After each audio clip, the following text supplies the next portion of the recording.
অর্থাৎ জোর কদমে চলছে ভোটের প্রচার, আর সেই ভোটের প্রচারে এবার বেহালা পশ্চিমের বিজেপি প্রার্থী ইন্দ্রনীল খাঁ।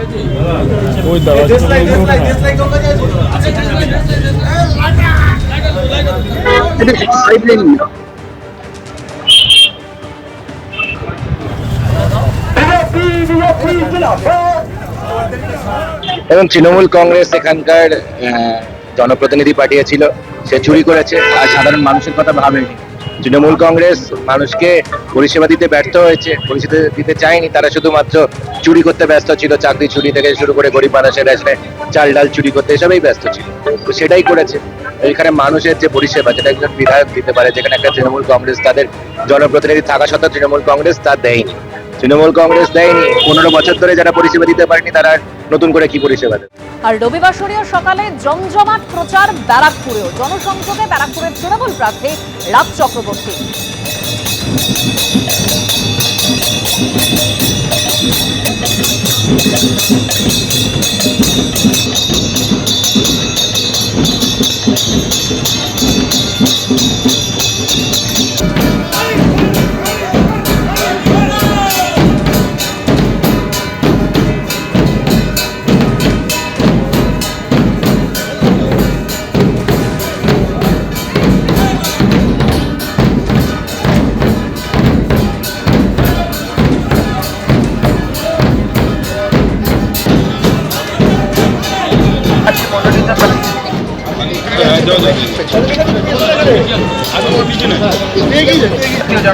একদিকে তৃণমূল প্রার্থী রাজ চক্রবর্তী ব্যারাকপুরে যেরকমভাবে প্রচার সারছেন, অন্যদিকে প্রচারে বিজেপি প্রার্থী কৌস্তব বাগচি হেঁটে প্রচার সারলেন তিনি।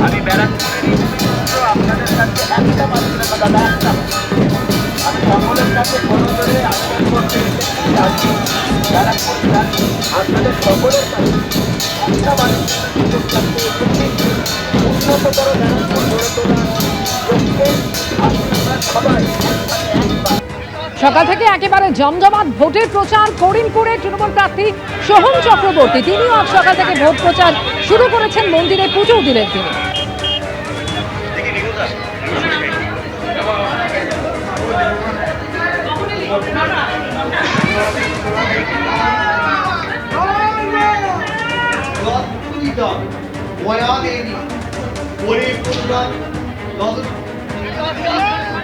তৃণমূল কংগ্রেসের প্রার্থী হয়ে বা তৃণমূল কংগ্রেসের কর্মীরা সবসময় মাঠে ঘাটে রাস্তায় থাকে, পথে থাকে, মানুষের সঙ্গে তাদের সাথে থাকবে বলে প্রতিজ্ঞাবদ্ধ।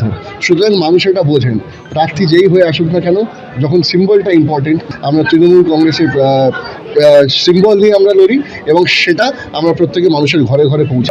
এবিপি আনন্দ, এগিয়ে থাকে, এগিয়ে রাখে।